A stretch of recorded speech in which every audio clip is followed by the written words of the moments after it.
हर हर महादेव। देवों के देव महादेव जी के चरण में प्रणाम करती हूँ, मेरा प्रणाम स्वीकार हो। माता गौरा पार्वती के चरण में प्रणाम करती हूँ, मेरा प्रणाम स्वीकार हो। गणपति ललनमा के चरण में प्रणाम करती हूँ, मेरा प्रणाम स्वीकार हो।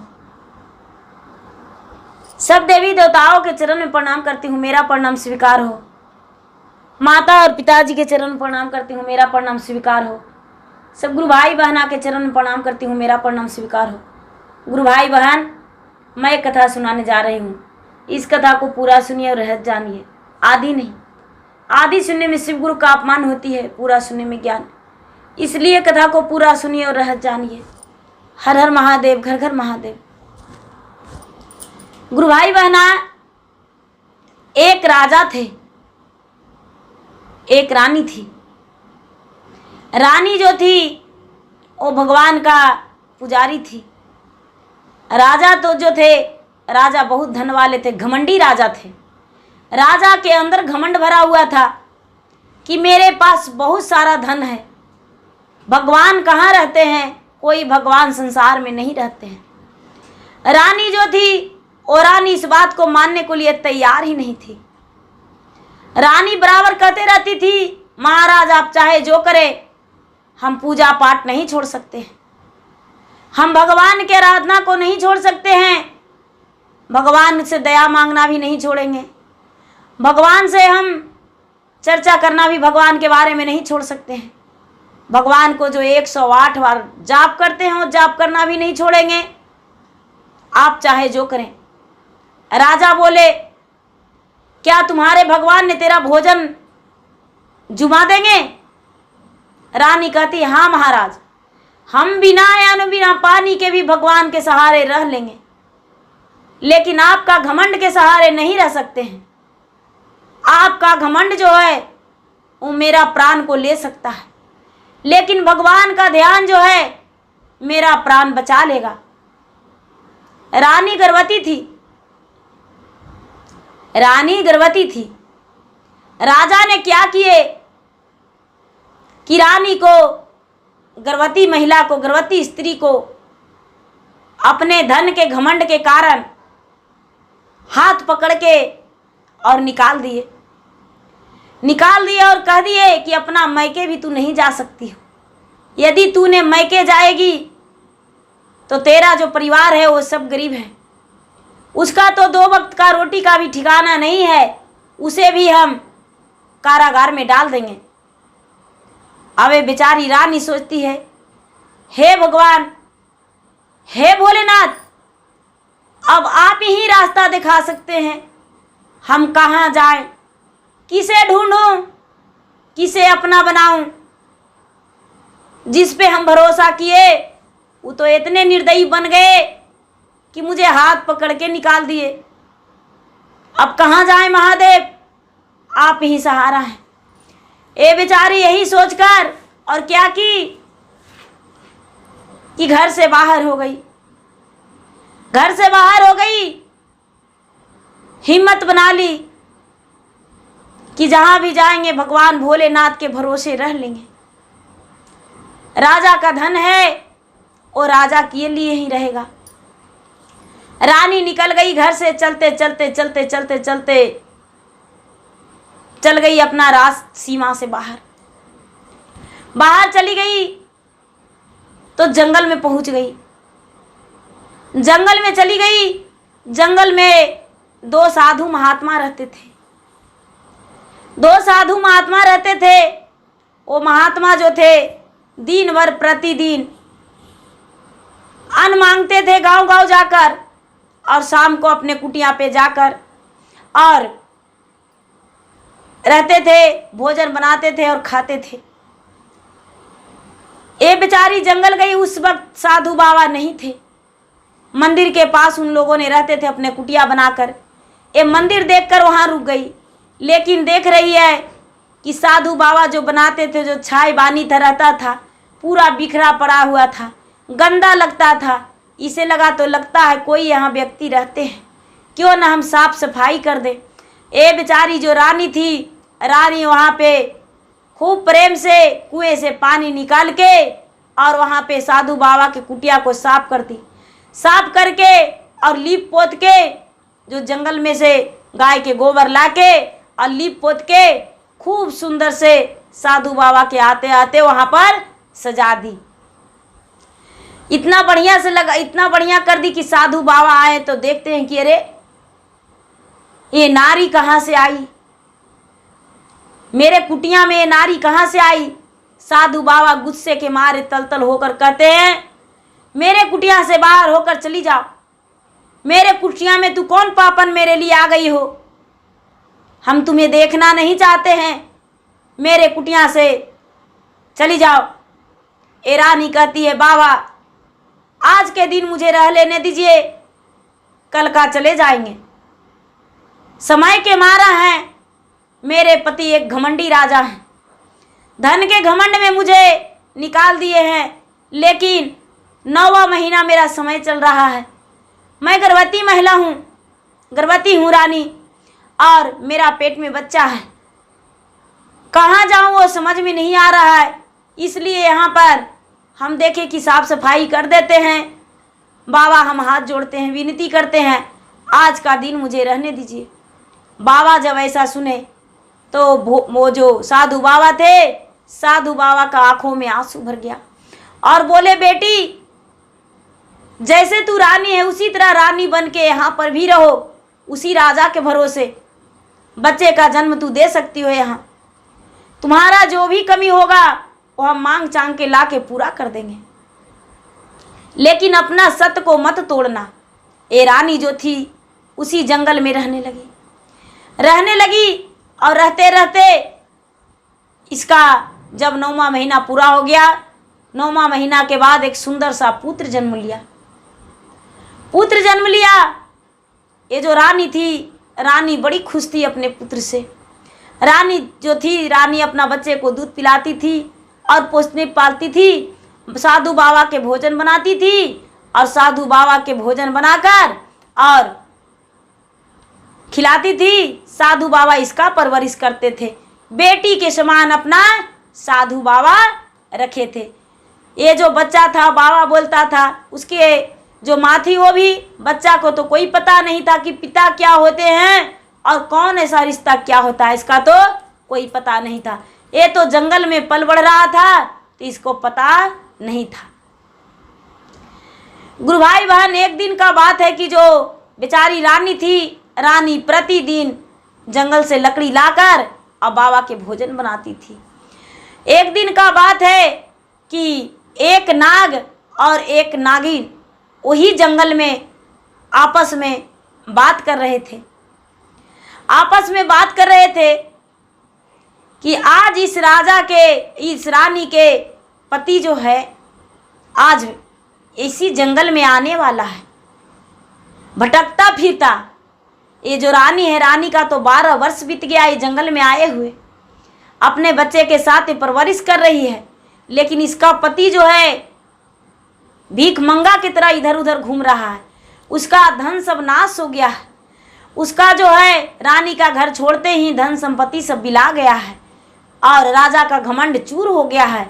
वो इधर उधर दर दर भटकता है और मांगता फिरता है, खाता है, सारा धन संपत्ति नष्ट हो गया है उसका। इसका पति यहाँ आने वाला है। रानी ऐसा सुनकर खुश हो गई, खुश होकर और कहती है कि हे नागराज, आप कौन है एक नाग के रूप में जो मेरे पति के बारे में जानते हैं और मेरे पति के बारे में बता रहे हैं? आप कोई नाग नहीं है, मुझे सच बताइए आप कौन हैं? भला रानी से नाग कैसे बात करते हैं? रानी से नाग कुछ नहीं बात किए, अपने नागिन से बात किए। अब ये जो रानी थी, रानी वहाँ से बिना लकड़ी ले ये लौट गई, बिना लकड़ी लिए लौट गई और आके साधु बाबा से कहती है शाम के समय में, बाबा आज हम लकड़ी नहीं लाए, आज हम इसलिए लकड़ी नहीं लाए हैं कि एक सर्प नाग नागिन थे जो आपस में बात कर रहे थे कि ये जो रानी है इसका पति आज जंगल में आने वाले हैं, सारा धन उनका नष्ट हो गया है, घमंड उनका चूर हो गया है। तो हम उनसे पूछे तो हमसे बात नहीं किए। ये कहते हैं साधु महात्मा, वो तो नाग कोई और नहीं, नाग तो भोले बाबा ही थे, वो नाग कोई और नहीं थे, नाग भोले बाबा हैं। जाके भोले बाबा के मंदिर जाओ, तुम्हारा सवाल का जवाब मिल जाएगा। जब बेचारी मंदिर गई और भगवान से प्रार्थना करने लगी, भगवान से दया मांगने लगी और अपना प्रश्नों का उत्तर मांगने लगी कि हे महाराज, हम 12 वर्ष से बिता रहे हैं इस वन में एक जोगन की तरह, ये अजनबियों के साथ रह रहे हैं, उनका पिता मान के और उनका पुत्री बन के रह रहे हैं। मेरा बेटा को ये भी पता नहीं है कि पिता का नाम क्या होता है, पिता क्या होते हैं। महाराज, आज आप ऐसा क्यों बोल रहे हैं? भोलेनाथ प्रचंड होकर कहते हैं, बेटी तुम पे तेरे ऊपर 12 वर्ष का विपद था, 12 वर्ष का विपद था और दोनों का 12 वर्ष के लिए अलग अलग लिखा हुआ था रहना, इसीलिए कर्मों का खेल था। जो ब्रह्मा जी थे दोनों का अंक में लिख दिए थे कि दोनों का 12 वर्ष के लिए अलग अलग रहना होगा, इसीलिए तू वन में आई हो अपना विपत्ति बिताने के लिए और राजा भी भटक रहा है अपना विपत्ति बिताने के लिए। राजा का किस्मत और तुम्हारा जो था अलग अलग रहना था और एक किस्मत का मारा है और कोई बात नहीं। रानी कहती है, महाराज, हम तो सदैव आपका भक्ति करते थे, पूजा करते थे, तो फिर ये विपत्ति कैसा, अब ये अकेला कैसा? भोलेनाथ कहते हैं, बेटी पूजा तो श्री रामचंद्र भी करते थे, पूजा तो रानी सीता भी करती थी, लेकिन उन्हें भी एक दिन वनवास जाना पड़ा था और वनवास के बाद भी रानी सीता, देवी सीता और श्री रामचंद्र अलग हो गए थे। सीता वन में चली गई थी और श्री राम जी अयोध्या में रहे थे। इसी तरह तुम पे भी वही विपत्ति था जो कि दोनों का अलग अलग रहना था। कौन भला लिखा हुआ बात बता सकता था? तूने वन में अपना दिन बिता ली, अपना विपत्ति काट ली और राजा अपना ठोकरे खाकर। बेटी, अब पुत्री राजा आएंगे, राजा के साथ अपना घर लौट जाना। गुरु भाई बहना, आधी रात में जब वहाँ राजा आए तो देख रहे हैं कि राजा के तन का वस्त्र का भी ठिकाना नहीं था। ये जो रानी थी वो तपस्या में लगी हुई थी कि कब इस रास्ते से अजनबी बन के आएंगे। ये जब देखी अपने पति को तो उनका चरण में लिपट के कहती है कि हे महाराज, आपने तो मुझे छोड़ दिए थे कि मेरे पास बहुत धन है घम, लेकिन हम तो आके वन में रह रहे हैं, आप इस वन में क्यों आए हैं? राजा का आंखें खुला, अपना पत्नी को नजरें झुकाकर देखने लगे तो कहते हैं, अरे तू इस वन में रह रही हो, मुझसे बहुत बड़ा भूल हो गया, गलती हो गया, मुझे क्षमा कर दो, माफ़ कर दो और हम तुम्हें चाहते हैं कि मेरे साथ चलो, जहाँ हम रहेंगे तो वहाँ तुम्हें साथ रखेंगे। ये बालक है, बोलता है, माता ये कौन है, किससे तू विनती कर रही हो, माफ़ी मांग रही हो? ये जो माँ थी वो बोली, बेटा ये तुम्हारे पिता हैं। बच्चा मानने के लिए तैयार नहीं था। नहीं माता जी, यदि सत्य के पिता रहते तो आपको नहीं निकालते घर से, ये ऐसा नहीं करते। माँ ने अपने बच्चे को समझाते हुए मना ली। जब सवेरा हुआ तो ये साधु बाबा से बेचारी रानी कहती है, बाबा हम आपके पुत्री बन के 12 वर्ष आपके पास रहें, आपने मुझ पे इतना बड़ा आसान किए, कृपा किए कि मेरा एक बेटी समझ के अपने पास रखें। बाबा आप चाहते हैं कि अपने पति के साथ हम सुरक्षित घर चले जाएं। बाबा बोले, ठीक है पुत्री चली जाना, लेकिन इतना दिन मेरे पास रही हो तो मेरा बेटी हो, अकेला नहीं जाने दे सकते हैं। भोलेनाथ के मंदिर बाबा गए और मंदिर से जाकर एक अंगूठी लाए, जो नाग के दिया हुआ अंगूठी था वो रानी को दिए और बोले, बेटी अपना हाथ में पहन लो। हाथ में पहन के और घर जाना तो तेरा जो धन संपत्ति है सारा धन संपत्ति नष्ट हो गया है।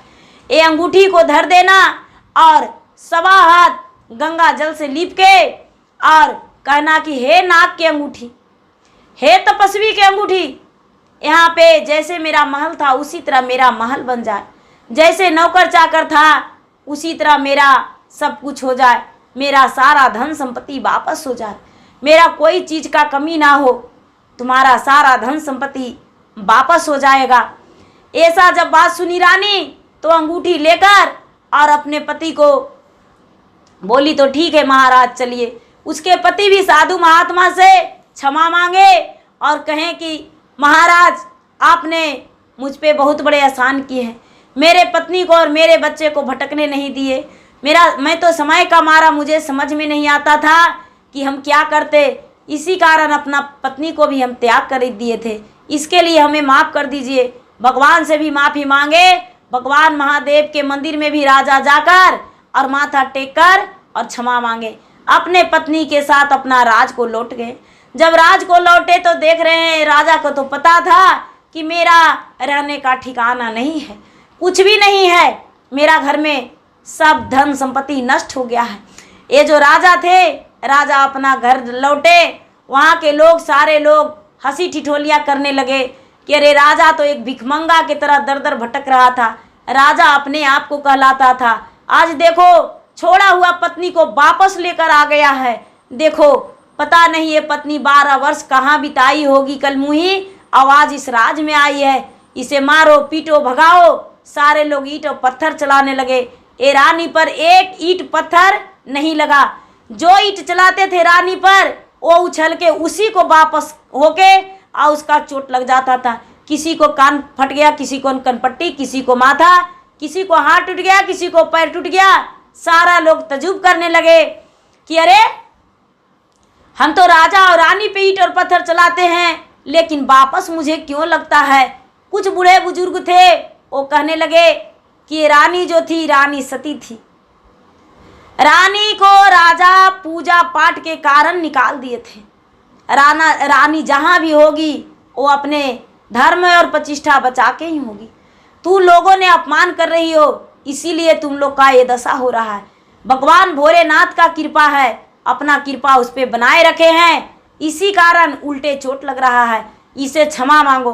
गांव का लोग क्षमा मांगे और क्षमा मांगकर राजा रानी को भोजन कराए।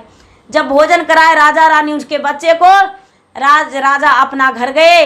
रानी जो थी रात बीतने दी, सवेरा हुआ, स्नान करके और अंगूठी को धर दी और गंगा जल से लीप के और हाथ जोड़ के और भगवान को ध्यान में लग गई।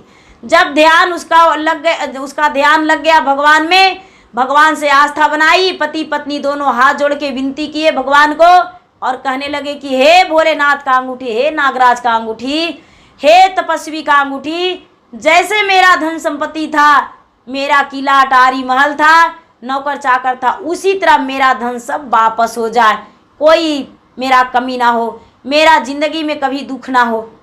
जब ये अंगूठी का पूजा की तो पूजा करते करते सुबह से शाम बीत गया। दोनों राजा रानी बैठे रहे। शाम होते होते उनका महल अटारी सब धन संपत्ति जस के तस हो गया।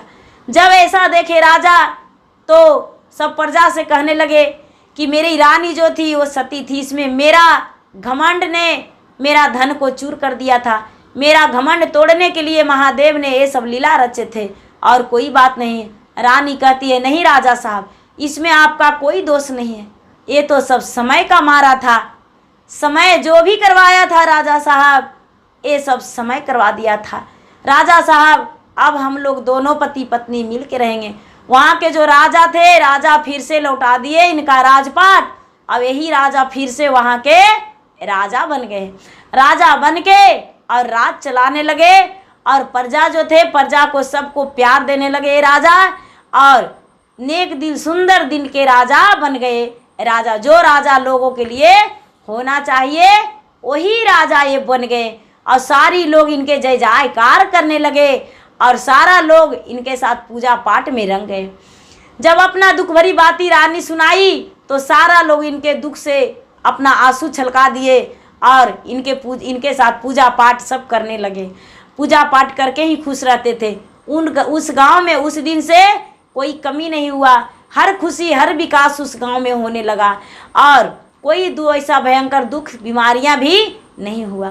तो गुरु भाई बहना, भगवान की पूजा करना पाप नहीं होती है। भगवान के पूजा करना बहुत पुण्य का काम है।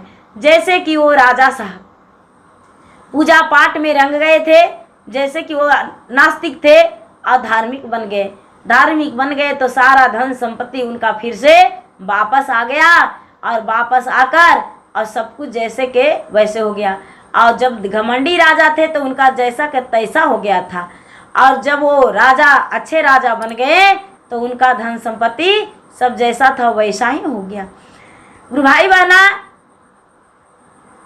वो रानी थी कि हार नहीं मानी, दुख और विपत्ति से भी उतने बड़े भगवान को भक्ति भी करके अपने दुख के पहाड़ जो पड़ गया था शरीर के ऊपर, उससे भी हार नहीं मानी रानी। अपना वन में जाके और दिन बिताकर 12 वर्ष जोगन तपस्वी की तरह रही और अपने पति के साथ वापस घर आ गई। तो गुरु भाई बहना, कोई भी ऐसा ना सोचे कि हम अपना घर को त्याग कर दूसरे घर चले जाएं, दूसरा जगह रह जाएं, मर जाएं, हर जाएं। नहीं, ऐसा नहीं करना चाहिए। कुछ पल के लिए दूरी हो जाने से दुख दर्द भूल जाते हैं, फिर वही घर में आ जाना चाहिए, अपने पति के घर में। पति का घर जो होता है वही स्वर्ग होता है। पति का घर से बड़ा कोई घर नहीं होती गुरु भाई बहना। तो मेरा वीडियो अच्छा लगे तो इसे लाइक कीजिए, शेयर कीजिए, सब्सक्राइब कीजिए। धन्यवाद। हर हर महादेव, घर घर महादेव।